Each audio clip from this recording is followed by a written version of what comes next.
was a very bad day for Tesla owner Rich Stefani. Just 5 months after he purchased his Model S, he slid off an icy road in Mammoth. I banged into a pole in the rear portion of the car, which made me go forward.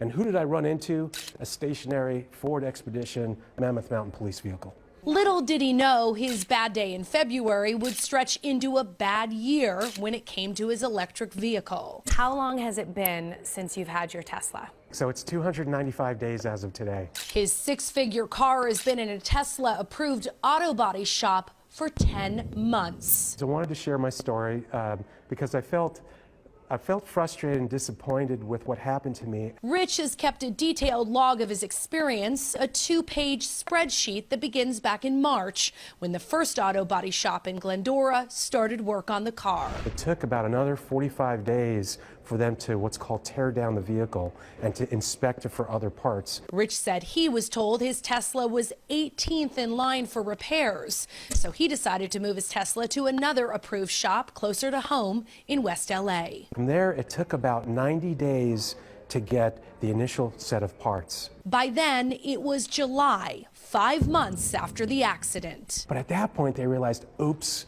there's another 27 parts that are missing, including the mirrors.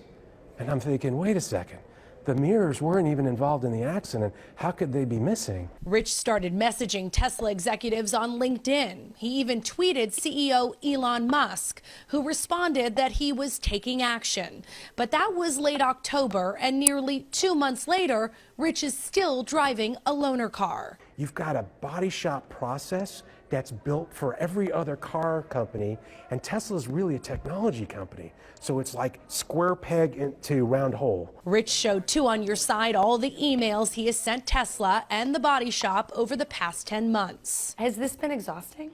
It's been absolutely exhausting because in addition to the 70 emails, I probably have 120 phone calls. According to Musk, Stefani's experience isn't unique. In September, he tweeted, Tesla is bringing most collision repairs in-house as outside firms take weeks to months for repairs, driving Tesla owners and us crazy.